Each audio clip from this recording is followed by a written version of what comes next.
साल 2015 की बात है। उत्तराखंड के एक छोटे से गांव में एक पुराना खंडहर मकान था जिसे लोग भूतिया हवेली कहते थे। लोगों का कहना था कि वहां जाने वाला कभी लौटकर नहीं आता। गांव के बुजुर्गों का मानना था कि वहां किसी आत्मा का साया है। रवि नाम का एक युवा पत्रकार इस हवेली के रहस्य को जानने के लिए गांव आया था।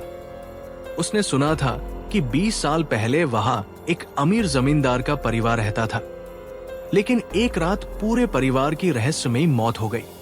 तब से ये हवेली वीरान पड़ी थी। रवि ने गांव वालों से बातचीत की, लेकिन कोई भी हवेली के बारे में ज्यादा बताने को तैयार नहीं था। हर कोई बस एक ही बात कहता, वहां मत जाओ, ये जगह अपशकुनी है। लेकिन रवि ने हार नहीं मानी। एक रात कैमरा और टॉर्च लेकर वो अकेले हवेली में जाने के लिए तैयार हुआ।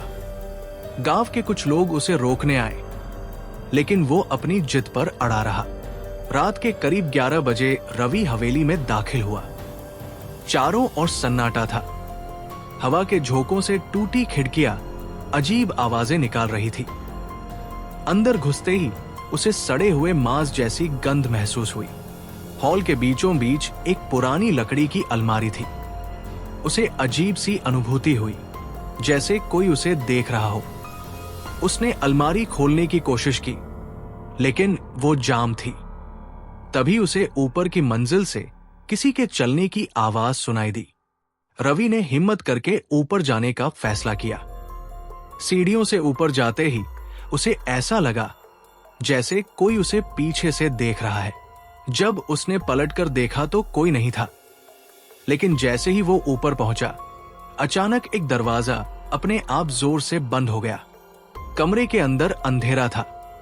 उसने टॉर्च जलाकर देखा तो दीवारों पर खून से अजीब निशान बने हुए थे। कोने में एक टूटी हुई कुर्सी पर एक पुरानी गुड़िया रखी थी। रवि जैसे ही उस गुड़िया के पास पहुंचा, कमरे की खिड़कियां जोर जोर से बजने लगी। रवि घबराकर नीचे भागा और सीधे अलमारी के पास पहुंचा।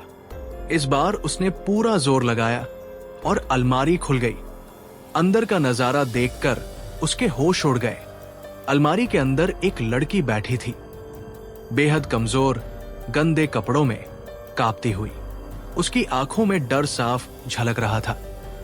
रवि ने धीरे से पूछा, तुम कौन हो? लेकिन लड़की कुछ नहीं बोली, बस सुबकती रही। तभी पीछे से किसी की जोरदार हंसी गूंजी। रवि ने पीछे देखा, लेकिन वहां कोई नहीं था।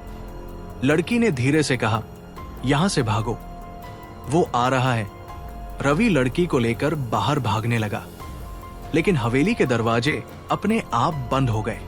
तभी हवा में एक साया उभरने लगा, एक लंबी काली परछाई जिसकी लाल आंखें चमक रही थी।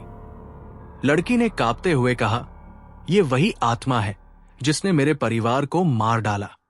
रवि समझ गया कि यह कोई सामान्य मामला नहीं था। उसने अपनी जेब से गंगाजल निकाला, जो उसे गांव के एक पंडित ने दिया था, और हवेली में छिड़क दिया। अचानक हवेली जोर से हिलने लगी, खिड़कियां चटकने लगी, और वो काली परछाई एक भयानक चीख के साथ गायब हो गई। रवि और लड़की किसी तरह बाहर निकलने में कामयाब हुए। गांव वालों को जब ये पता चला तो वे भी हैरान रह गए। लड़की ने बताया कि उसका नाम प्रिया था और वो पिछले 3 सालों से उस हवेली में कैद थी। इसके बाद गांव वालों ने मिलकर हवेली को पूरी तरह तोड़ दिया, लेकिन कुछ लोगों का कहना था कि रात के समय वहां अब भी किसी के चलने की आहट सुनाई देती है। क्या सच में आत्माएं होती है, या ये सिर्फ एक मनोवैज्ञानिक डर था? ये सवाल आज भी अनसुलझा है।